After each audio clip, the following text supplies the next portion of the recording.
동영상을 시청하시는 여러분, 한 주간도 안녕하셨는지요? 오늘은 2020년 12월 20일 일요일입니다. 오늘도 여러분들과 함께 할 수 있는 시간을 가지게 돼서 매우 기쁩니다. 오늘은 요한계시록 17장 첫 번째 시간입니다. 자, 오늘도 저와 함께 요한계시록 17장으로 함께 은혜를 나누는 시간을 갖기를 원합니다. 자, 그러면 요한계시록 17장을 시작하겠습니다. 요한계시록 17장입니다. 1절부터 시작합니다. 또 일곱 대접을 가진 일곱 천사 중 하나가 와서 내게 말하여 가로되 이리 오라. 많은 물 위에 앉은 큰 음녀의 받을 심판을 내게 보이리라. 지금 이제 일곱 대접 재앙의 그 중간에 일곱째 그 천사 중에 하나가, 일곱 대접을 가진 천사 중 하나가 지금 천사 중에 하나가 와서 많은 물 위에 앉은 음녀의 받을 심판을 지금 보여주는 그런 장면이죠. 자, 여기서 이제 알아볼 거는 이제 음녀가 되겠는데, 음녀를 요한계시록 17장에서는 무엇이라고 풀고 있는지, 그럼 음녀가 무엇을 말하는지에 대해서 이 시간, 이 17장에서는, 이 시간이 아니라 이 17장에서는 꼭 여러분들이 이해하시는 시간이 되기를 바랍니다. 자, 그 다음 보겠습니다. 이제 2절이죠. 땅의 임금들도 그로 더불어 음행하였고 땅에 관한 자들도 그 음행의 포도주에 취하였다 하고 곧 성령으로 나를 데리고 광야로 가니라. 내가 보니 여자가 붉은 빛 짐승을 탔는데 그 짐승의 몸에 참남된 이름들이 가득하고 일곱 머리와 열 뿔이 있으며, 이렇게 있어요. 자, 일곱 머리 열 뿔은 이미 그 앞에서 계시록 13장에서부터 그 나온 말씀들이에요. 그래서 여러분들이 그 이 시간도 앞에서 공부했던 내용들이 무엇인지를 잘 살펴보시고 여러분들이 이 말씀을 들어주시길 바랍니다. 자, 여기에 그 붉은 빛 짐승을 탔는데 하는 것은, 이건 그 앞에 이미 한참 지나왔지만, 이제 17장이니까 한참 지나왔지만, 앞에 6장에서부터 보면은 그 네 짐승의 그 표현들이 나왔죠. 거기에 보면은 그 청황색말, 아롱진말, 이런 말들이 나왔을 거예요. 이런 것을 여러분들이 반드시 기억하시고 있어야만 이 말씀이 여러분들에게 풀려나갈 겁니다. 자, 그래서 여기서 붉은 짐승을 탔는데 하는 것은, 이거는 붉은 말을 탔다는 얘기입니다. 붉은 말을 탔다는 얘기예요. 붉은 말을 탔는데 그 짐승의 몸에 참남된 이름들이 가득하고, 이렇게 했어요. 자, 참남된 이름들이 앞에 많이 나왔죠. 참남된 이름들이 많이 나왔죠, 앞에요. 참남된 이름들이 많이 나왔는데 그 앞에 설명된 내용을 보면, 거기 보면 임금들도 있고, 땅이 3절에 2절이에요. 땅에 임금들도 있고, 그로 더불어 음행한 자들, 땅에 관한 자들, 음행의 포도주에 취한 자들, 이들이 다 뭐냐면 붉은 말한테 지금 쉬운 얘기로 말씀에 취한 자들이에요. 그 말씀에. 그래서 포도주라는 것은 앞에도 설명했지만, 이제 뒤에서도 이제 바벨론에서 설명이 나오겠지만, 우리가 바벨론에 대해서 우리가 성경에 나온 그 메대와 바사, 그때 이제 우리 그 역사로 보면 페르시아죠. 페르시아에 대한 영향권에 들어갔던 그 바벨론을 말하는 게 아니라는 것을 이제 뒤에 가서 이제 설명을 드릴 건데, 뒤에서 이제 한 두세 절을 더 5절에 바벨론이 나오니까 거기서 이제 다시 설명할 건데, 바로 이런 것들을 얘기해요.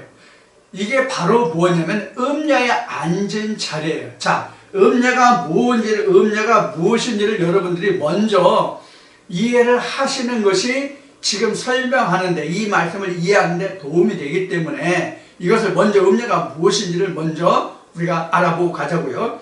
이 음녀에 대한 해석은, 답은 어디에 있냐면 같은 17장 15절에 보면 나와 있어요. 자, 15절을 봐주시기 바랍니다.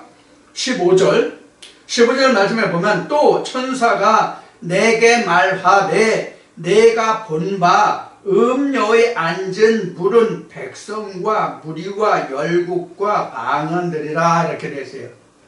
그러니까 음녀라고 하는 것은 그 물과 백성과 무리와 열국과 방언이 방언들을 가지고 있는 그 우두머리가 바로 뭐냐면 음녀예요. 무슨 뜻인지 이해하셨어요?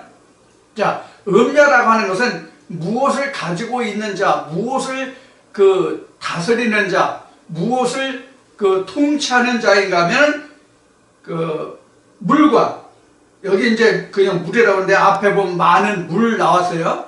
12장에서도 해를 입은 여자가 하늘에서 내려찍힌 용이 그 아들을 낳으면 그 여자를 어떻게, 그 아들을 삼키고 그 여자를 죽게 하려고 입에서 물을 엄청 터내죠. 그러나 땅이 삼켰다고 되어 있죠. 그 많은 물입니다. 이게 열국과 많은 방언과 이런 거 지금 앞에서 했죠. 자, 그것을 연상하시면 됩니다. 그래서 이런 모든 것을 가지고 통치하는 자를 음녀라고 하는 거예요. 말하고 있어요. 그러니까 우리가 음녀라고 하면 우리가 세상적인 사전적인 언어로 보면 그 행실이 나쁘고 그 남성 편력이 있고 뭐 이러한 그 여자를 우리가 음녀라고 말하잖아요. 근데 성경에서 말하는, 지금 더구나 계시록 17장 지금 여기에서 말하고 있는 이 음녀는 무엇을 말하느냐면, 이 음이라는 게 음행을 하는 음녀가 음행을 하는 여자를 음녀라고 하잖아요. 그래서 이 음행을 하는 여자가 하는 일들을 하는 그런 사람을 음녀라고 하는 것이지, 실제로 여자를 두고 하는 얘기가 아니에요.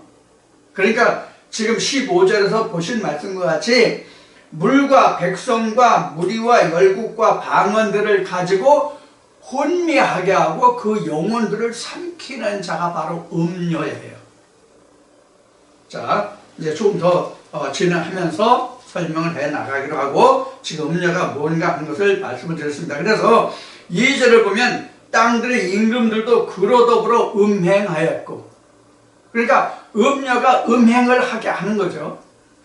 음녀가 음행을 하게 하는 거예요. 그래서 땅들의 임금들도 그로 더불어 음행하였고, 땅에 거하는 자들도 그 음행의 포도주를 마셔서 취했고, 이런 일을 하는 사람이 바로 누구냐면 음녀예요.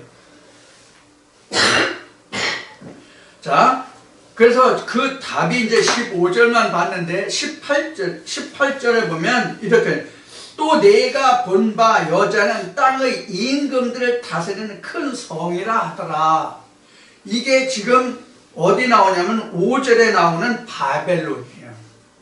그러니까 각종 음행을 하도록 하는 그 주체가 바로 누구냐면 음녀예요. 음행을 하게 하는 그 주체가 음녀고 여자고, 그러한 행동을 하는 나라가 큰 성인데 그게 바벨론이라 하는 얘기예요. 그러니까 바벨론 나왔죠. 여러분들 계시록 14장을 한번 볼까요? 14장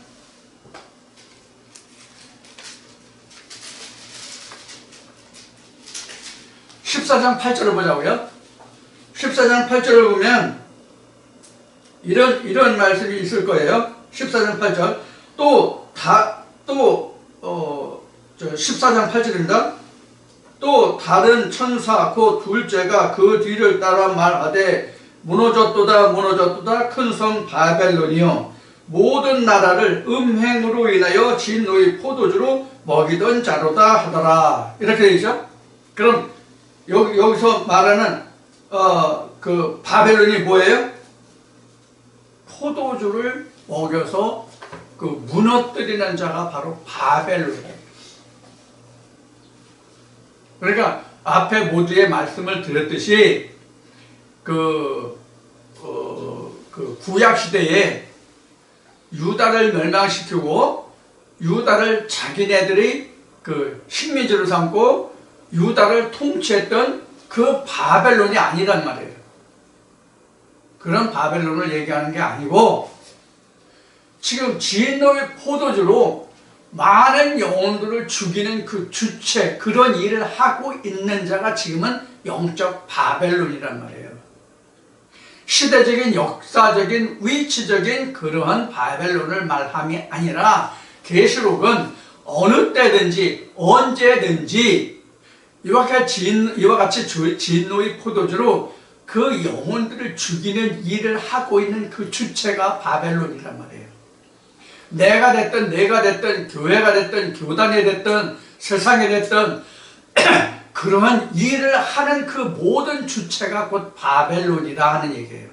그러니까 우리가 바벨론 하면 옛날 옛적 구약시대 때에 그런 나라를 이야기하는 바벨론이 아니다 하는 것을 여러분들은 반드시 이해해야 돼요. 그러면 이 지금 여자의 앉은 자리 이 음녀라고 하는 것이 곧 바벨론이에요.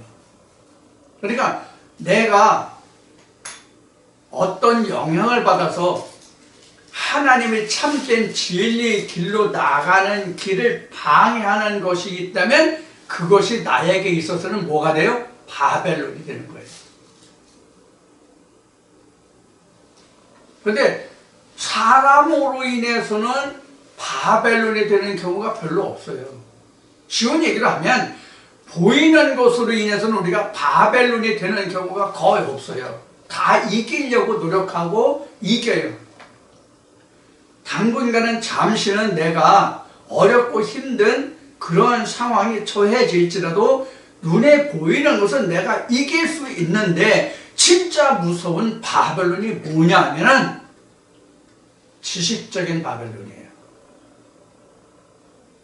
지식적으로 나를 쓰러뜨리고 넘어뜨리고 나를 멸망케 하는, 내 영혼을 멸망케 하는 그 지식적인 바벨론이 가장 무서운 거예요.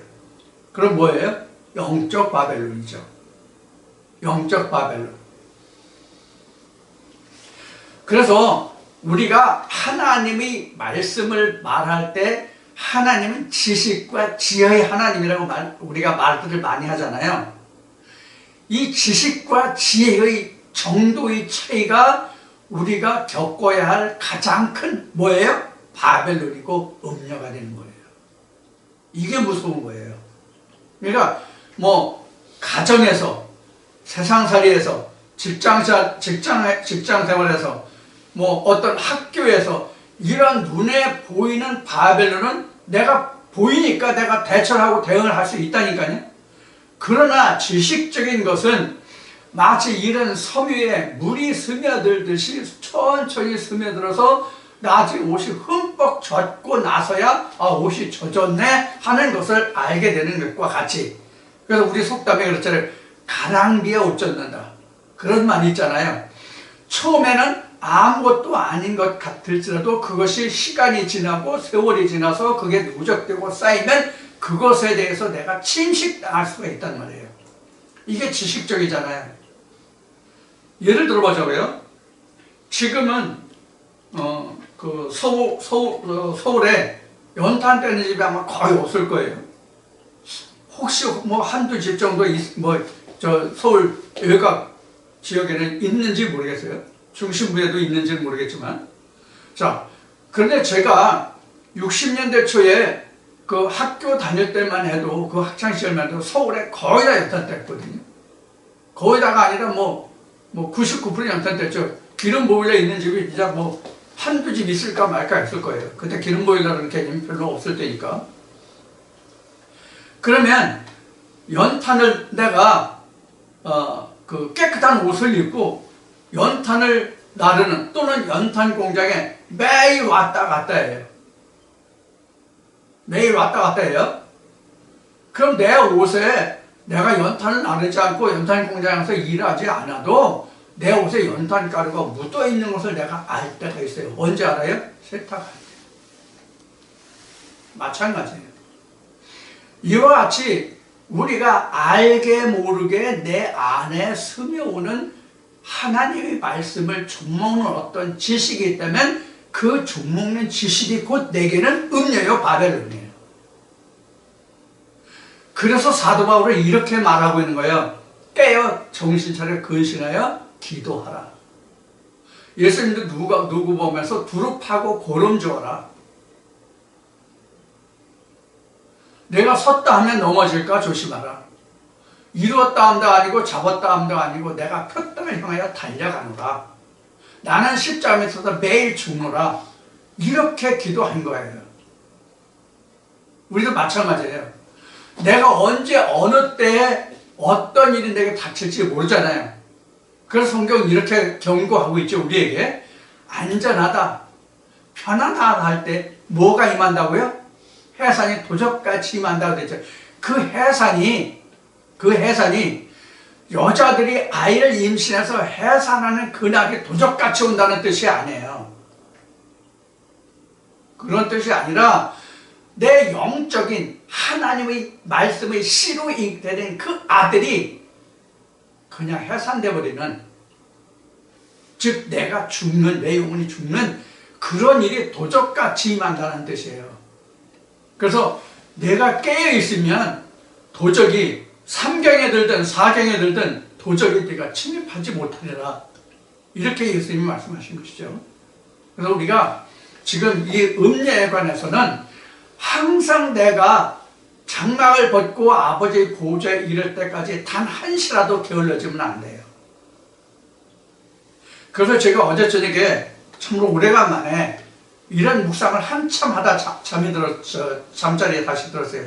잠을 자려고 누웠는데 마음이 영 무거워요. 그래서 잠자리에서 일어나가지고 앉아가지고 한참을 기도했어요.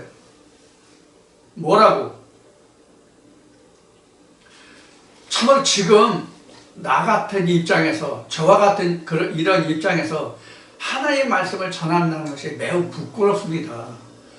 지난날에는 그래도 내가 하나님께 의식적으로라도 부르짖고 하나님께 바른 길로 인도해달라고 내가 많은 기도를 내가 의식적으로라도 내가 생각해서도 했는데 지금은 그나마도 제대로 못하고 거의 못하고 있습니다.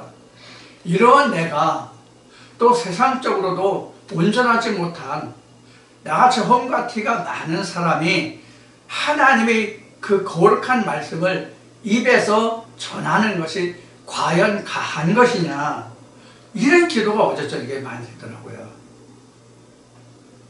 정말 실로 오래간만에 이런 그 고백을 하나님께 했어요. 사실 지금 이 시간도 제가 하나님 말씀을 제 입으로 증거하는 그 자체가 어쩌면 하나님 앞에 부끄러운 일일지도 몰라요. 아니, 부끄러운 일일지도 모르는 게 아니라 사실 부끄럽죠. 제가 사실 인간적인 면으로 한다면 그 무엇 하나 하나님 앞에, 또 하나님 앞이라기보다는 사람 앞에도 제가 온전한 것이 뭐 사실은 없는 사람 중에 하나거든요.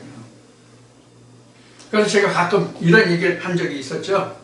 뭐 사람들이 뭐 말하기를 인간이 뭐 비유해서 변덕스러운 사람을 비유해서 말할 때 뭐 카멜레온 같다느니 뭐 팔색조니 뭐 이런 이야기들을 많이 하잖아요.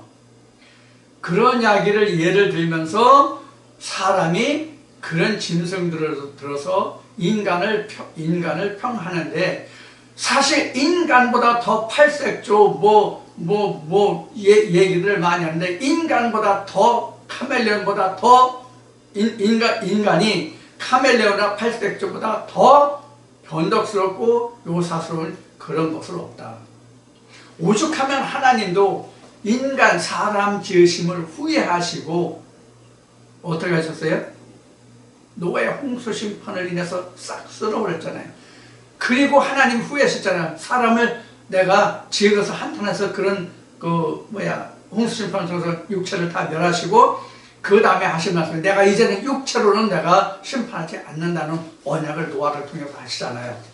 그 후에 이루어진 것이 오늘날 우리에게 있는 뭐냐면 영적 심판이거든요. 이게 예수님 오셔서 요한복음에서 말씀하신 바예요. 자, 그런 면들을 제가 상고하면서 그렇습니다. 인간은 본래 악합니다. 악한 중에서도 악한 나 같은 인생을 들어서 제 입에 하나의 말씀을 대언하게 하심이 과연 옳은 것이냐, 이것이 옳은 것입니까 하는 그런 반문이 어제 엄청 들더라고요, 저녁에. 그래도 오늘도 어쩔 수 없이 제가 하나님께 받은 은혜가 있어서 오늘도 여러분 앞에 하나님의 말씀이 어떠하다라고 지금 제가 전하고 있긴 합니다만은 사실 부끄러운 면이 너무 많죠. 자, 이렇게 우리는 항상 자기 자신을 하나님 앞에 들어볼 때에 떳떳함이 없는 게 우리 인생이죠. 그런데 이런 은혜를 받고도 하나님 앞에 우리가 온전함으로 나간다는 것이 그렇게 쉽지가 않아요. 제가 지금까지 겪어보니까 지금 30년이 좀 넘은 것 같은데요. 제가 하나님 말씀을, 이 은혜를 받은 지가 30년이 좀 넘은 것 같은데, 지금까지 겪어오면서 지금 겪은 것을 지금 잠시 말씀드렸어요.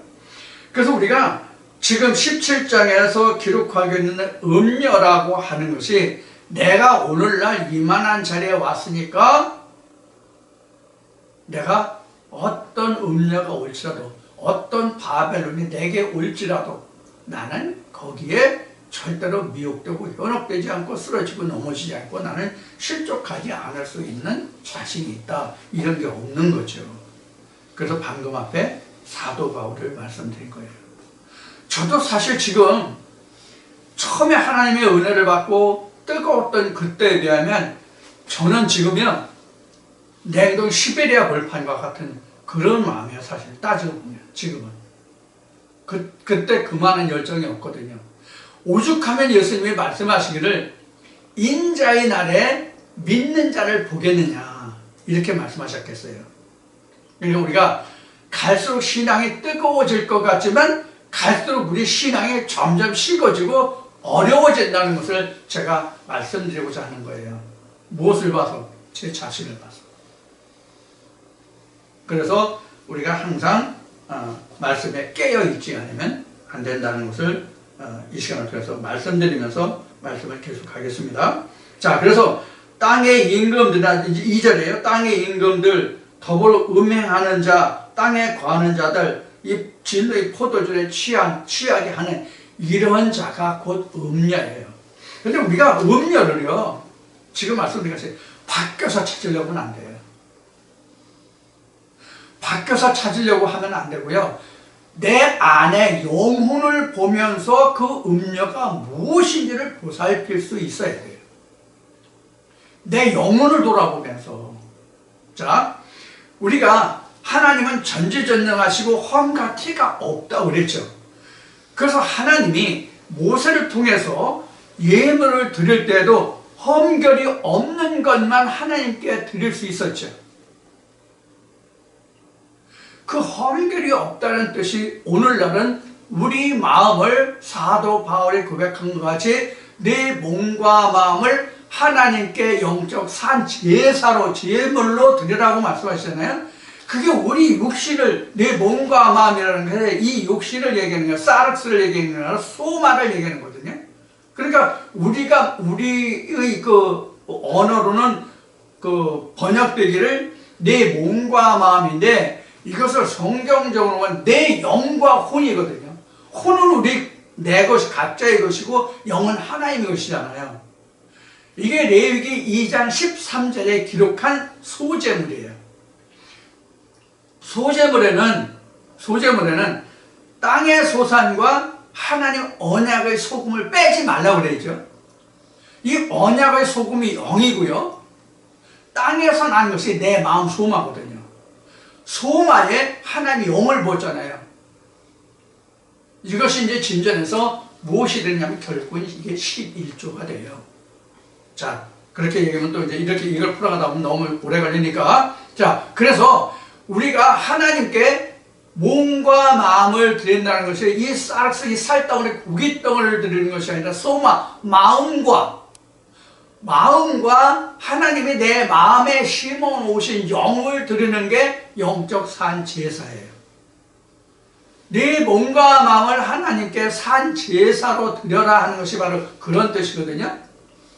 그렇기 때문에 우리가 이 음녀를 찾는다, 영적 바벨론을 찾는다 하는 것을 밖에서 찾으면 안 되고 영적인 것이기 때문에 내 영을 두고 내 혼과 어떤 상관관계를 가지고 있느냐 하는 거예요. 그러니까 이 지금 음녀나 바벨론은 영에 대해서 그 영을 해치게 하는 내 혼적인 것이 무엇이냐 하는 거예요. 내 혼이 영에 대해서 대하는 것이 무엇이냐 하는 거예요. 그러면 곧 뭐가 여기서 바벨론이 되냐면 이 사르스가 바벨론이 되는 거예요. 이 사르스가 바벨론이 되고요. 내 혼이 그것을 실행하는 주체가 되는 거예요. 이게 음녀가 되는 거예요. 그래서 내 마음이 음녀가 되는 거예요. 이 육체는 바벨론이 되고요. 이 바벨론은 여러분들 이해하실 게 무엇이 있느냐면 바벨론은 세상 나라도 치리하고 유다도 치리하도록 했잖아요. 하나님이. 그렇죠? 네. 유다를 하나님이 바벨론의 몽둥이 아래에 두셨잖아요. 지금 그것을 우리로 보면 육신이 영과 육을 다 지금 가지고 있잖아요. 내 육신 속에 영과 육을 함께 가지고 있잖아요. 그럼 이 영과 육을 주장하는 게 누구예요? 이 사르스예요. 그래서 이 사르스가 바벨론이 되고 이 바벨론의 통치를 따라서 내 마음이 어떻게 작동하는가에 따라서 나라도 되고 방언도 되고 물도 되고 나라도 되고 임금도 되고 그런 거란 말이에요. 이것을 우리가 꼭 명심하셔야 돼요. 사실 요한계시록 17장은 지금 말씀드린 이 내용만 여러분들이 이해하신다면 여러분들이 이 17장을 그냥 읽어가면서 이 말씀을 음미해보면 이 말씀이 풀려날 거라고 생각이 돼요. 자, 그렇지만 말씀을 계속 진행하도록 하겠습니다. 자, 그래서 3절 보면 곧 성령으로 나를 데리고 광야로 가니라. 내가 보니 여자가 붉은 빛 짐승을 탔는데 그 짐승의 몸에 참남된 이름들이 가득하고 7머리와 10뿔이 있으며, 이 7머리 10뿔은 여러분들이 앞에서 공부하셨으니까 7머리 10뿔이 무엇인지를 꼭 기억하시고 이 말씀을 보시기 바랍니다. 자, 그런데 지금 여기 보면은 우리가 좀 풀어볼 것이 뭐가 있냐면 7머리 10뿔 가진 자줏빛 옷을 입었는데 이 성령으로 데리고 광야로 갔잖아요. 이 광야로 간 게 뭐냐면 뭐로 해서 광야로 갔다고 되어 있죠? 성령으로, 그죠? 성령으로서 광야로 갔죠. 성령으로 광야로 갔어요. 그럼 이스라엘 백성들에게서 이 세 토막으로 온 광야가 어디예요? 가운데죠? 여기가 광야죠? 여기가 광야. 그럼 여기 어디예요? 가나안이겠죠? 그럼 이게 뭘 뜻이냐면 성령으로 나를 이끌어 어디로 갔어요? 광야로 갔어요.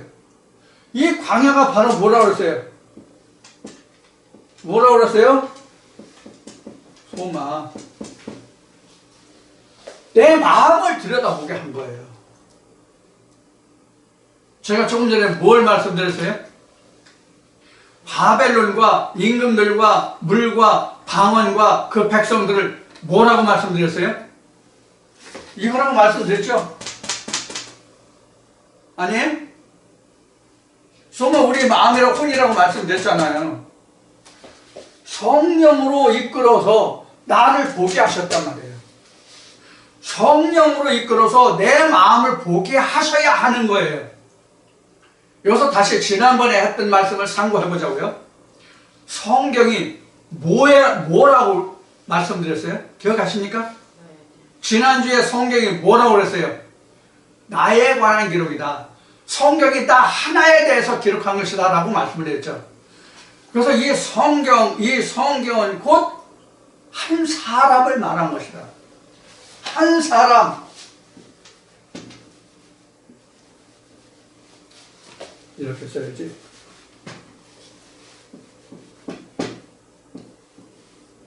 우리 아멘이라고 말하죠. 우리 아멘이라고 말하는데 이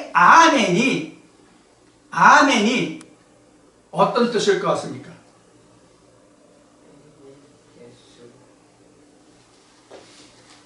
이번에 미국 대선 때문에 미국의 트럼프 대통령하고 펜스 부통령하고 조지아주에 상원 선거가 있어서 유세하는데 가서 기도하는 걸 보니까 그 사람들은 우리는 아멘인데 걔네들은 에이멘이라고 하더군요. 다른 건 다 못 알아듣겠는데 기도하고서 끝에 에이멘 하는 건 들리더라고요. 아는 영어가 에이멘 뿐이 없으니까 이것만 들렸나 봐. 이 에이멘이 뭐예요? 에이멘이 뭐예요?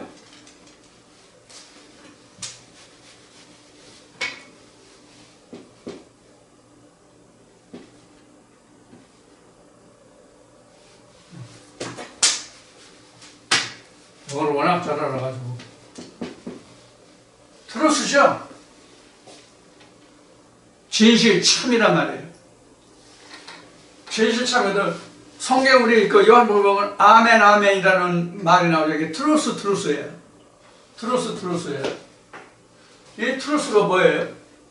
에이멘. 이게 뭐예요?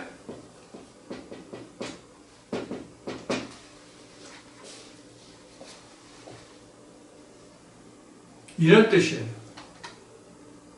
에이멘이라는 뜻이 이런 뜻이에요. 우리가 신학적으로 또 교회에서 설명하기를 기도한 다음에 아멘 하고 끝나는데 이 아멘이라는 것을 우리는 내가 기도한 대로 이루어지기를 바랍니다. 그렇게 되게 하여 주시기를 원합니다. 그렇게 되게 하여 주시옵소서라는 그런 의미로 우리가 설명을 듣고 이해를 하고 있죠. 그렇게 알고 있죠. 그런데 에이멘은 이런 뜻이에요. 에이멘이라는 게 이거예요. 예수를 뜻하는 거예요.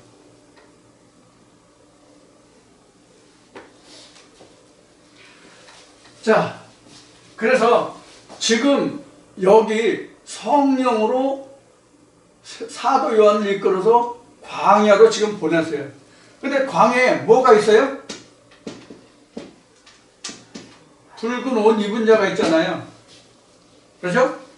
붉은 옷 입은 자가 있잖아요. 지금 다시 봅시다. 3절이죠. 그 성령으로 나를 데리고 광야로 가니라. 내가 보니 여자가 붉은 빛 짐승을 탔는데 그 짐승의 몸에 참남된 이름이 가득하고 7머리와 10뿔이 있으며 이름들이 가득하고 7머리와 10뿔이 있으며 이렇게 3절이 끝나죠. 자, 7머리 10뿔 맞죠?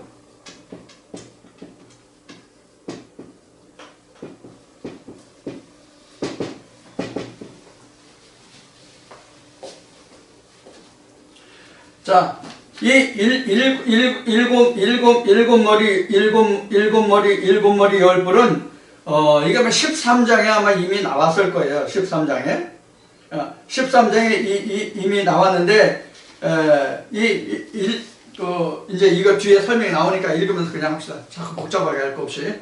자, 있더라. 자, 그런데 여기서 자주 빛과 붉은 옷을 입었다는 것은 앞에 홍말을 이겼어요. 붉은 말이요. 붉은 말이에요.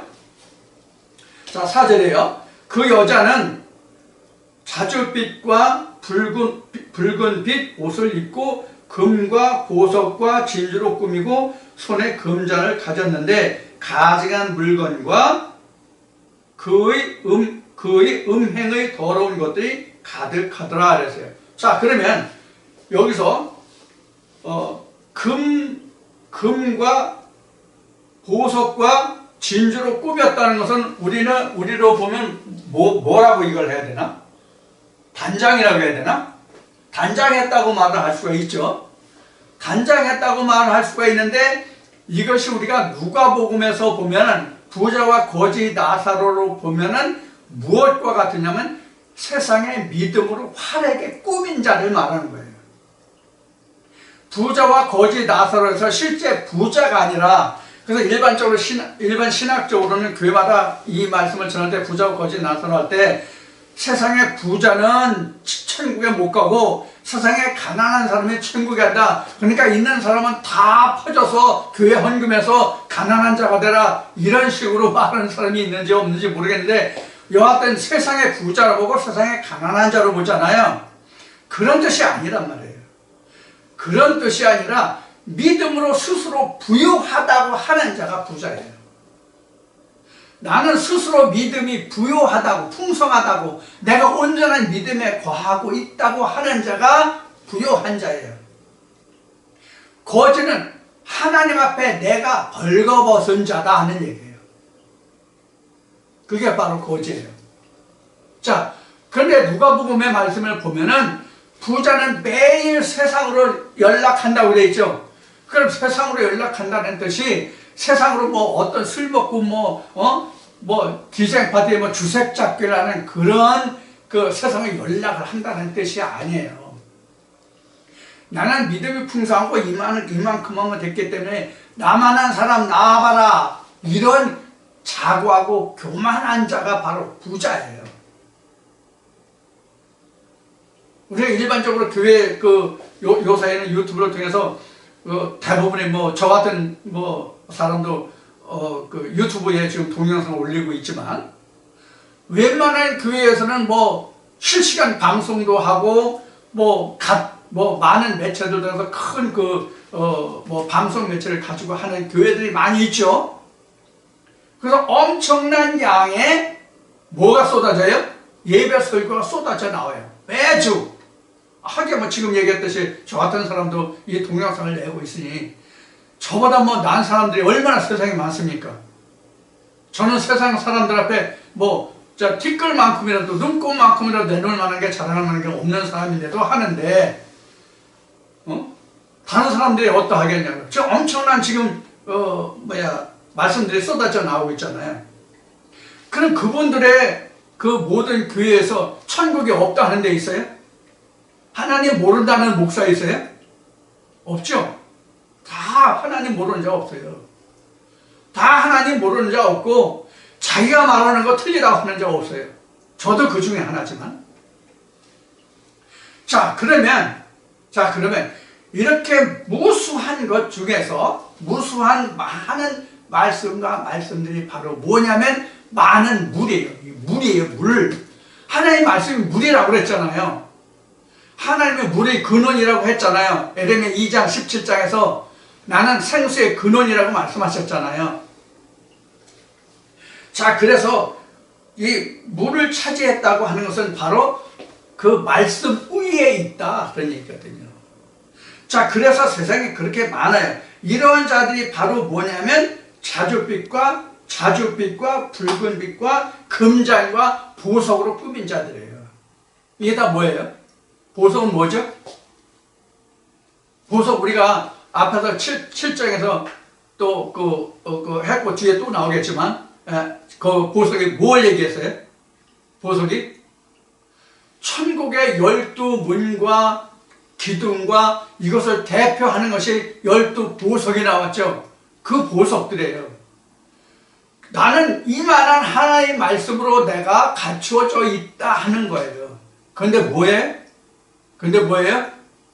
음녀라는 거예요. 바벨론이라는 거예요. 그게 진리의 포도주라는 거예요. 자기는 그렇게 주장하지만 하나님 보시기엔 그렇다 이거예요. 그래서 성령으로 사도 요한을 이끌어서 어디로 왔어요? 광야로 나왔어요. 광야가 지금 여기서 이렇게 했지만 이스라엘 백성들 보면 광야가 하나님의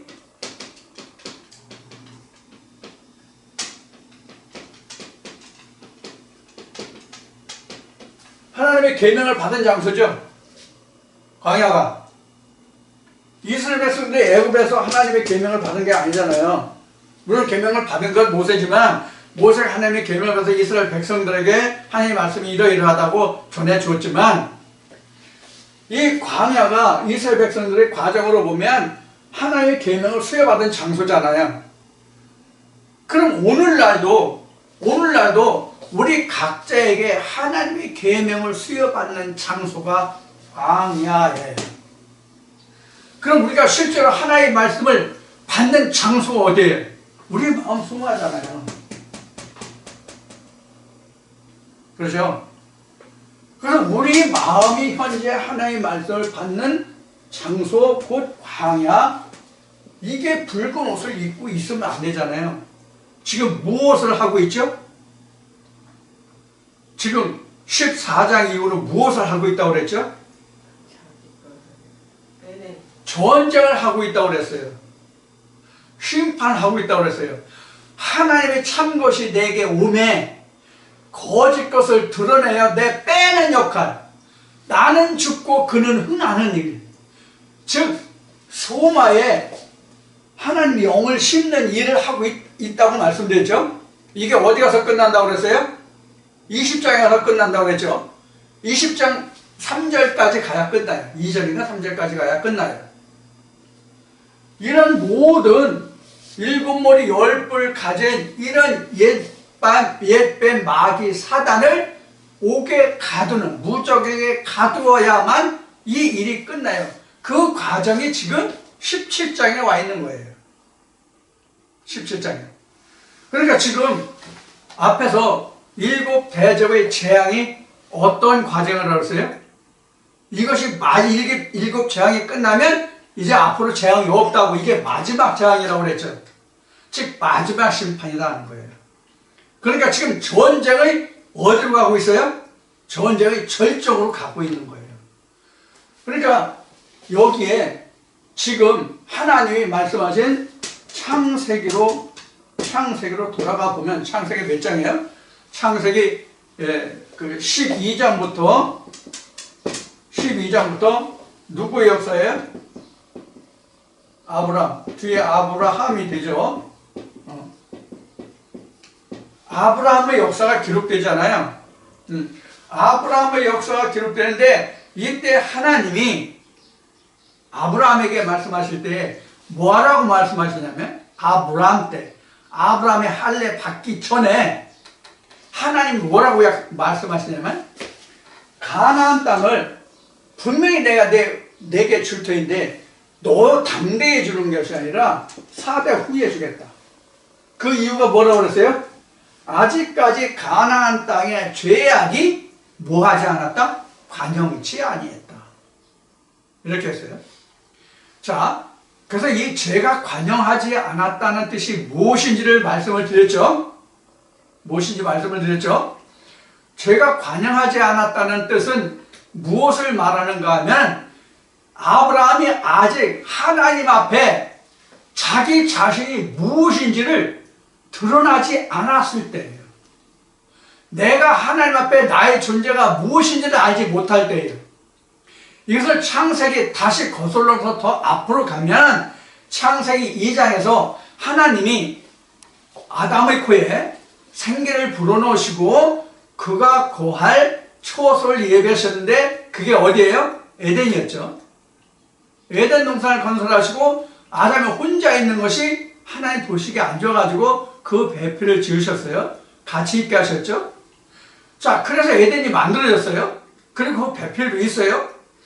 그런데 3장으로 넘어가면 맨 먼저 무엇이 기록이 돼요? 뱀이 기록돼요. 지난주 수요일에, 지난주라고 해야 되나? 오늘 일요일인데, 지난주라고 해야 맞나? 아니면 이번 주라고 해야 되나? 여하튼, 지난 수요일에 옛뱀과 계명성과의 상관관계를 말씀드렸어요. 거기에서 제가 말씀드릴 때에 에덴 동산에만 뱀이 있다.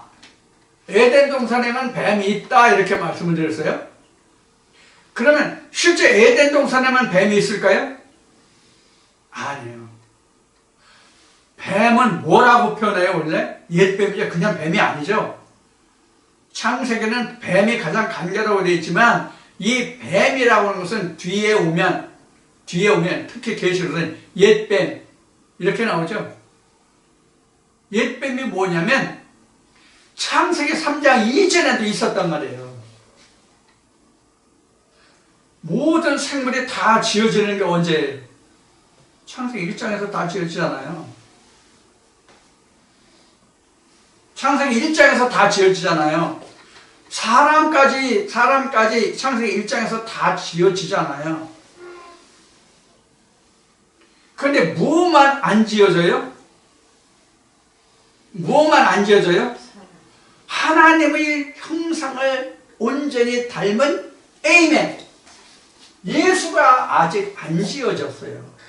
그 설명이 창세기 3장이에요. 그럼 옛뱀이 언제부터 있었어요? 창세기 1장부터 있는 거예요.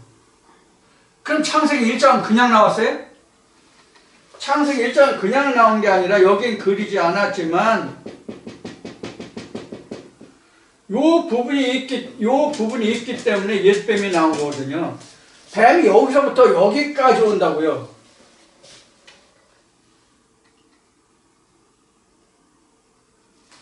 뱀이 여기서 시작해서 여기까지 와요. 이거 설명하려면 엄청 시간이 걸릴 텐데 시간이 가고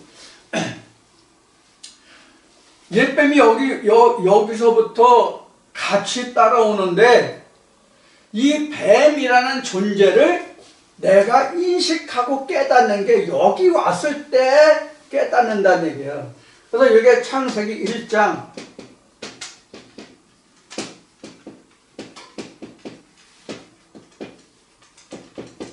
이렇게 된다고 여기 이미 설명드린 바 있어요.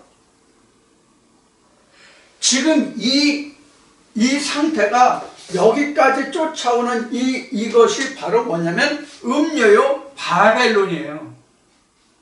이게 옛뱀이에요. 이게 옛뱀이라고. 창세 전부터 뱀이 있다고. 그럼 창세가 어디가 창세예요? 이 그림 중에서 창세가 언제예요? 이 그림 중에서 창세가 언제냐면 요 경계가 창세선이에요. 창세, 여기가 구분선이라고.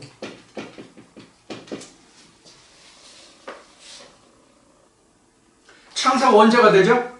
언제가 창세죠? 나와 하나님과 예수 그리스도가 하나가 됐을 때 창세가 시작되는 거예요.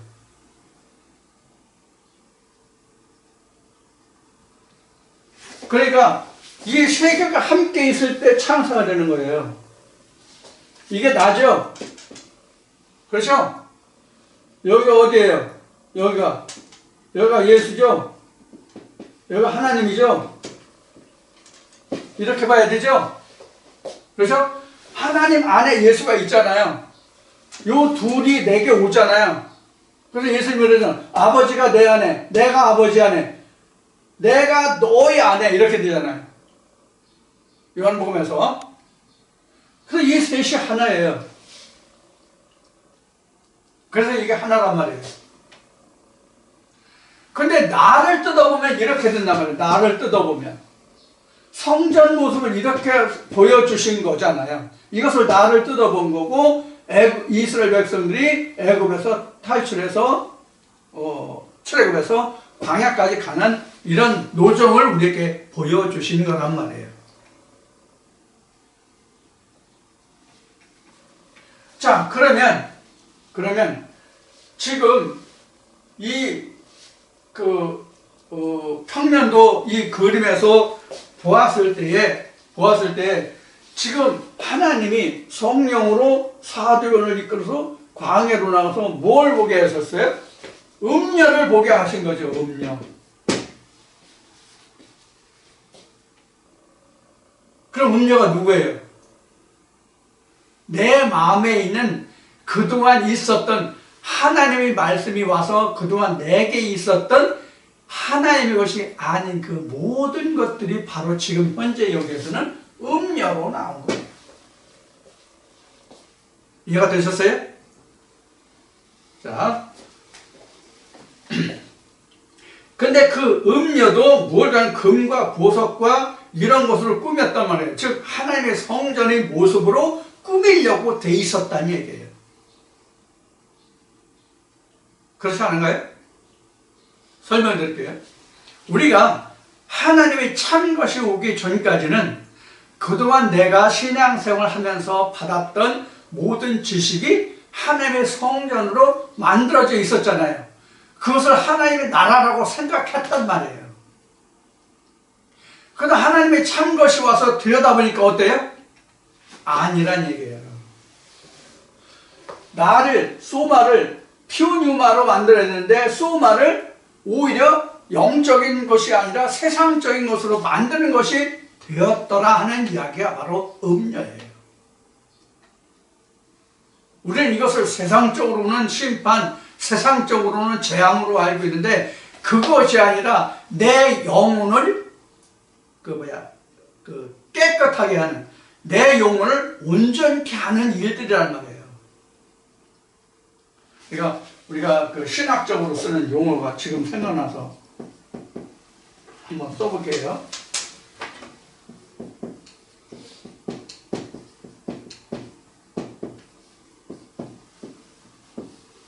이런 말 들어보셨죠?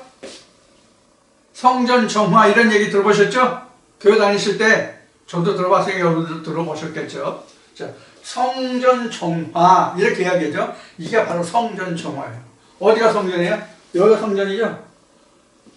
사실 이게 성전이죠. 우리가 가면은 우리가 앉는 자리가 모세에게 하나님이 보여주신 것으로 하면은 여기가 성전이죠. 우리 여기로 들어가잖아요. 그렇죠?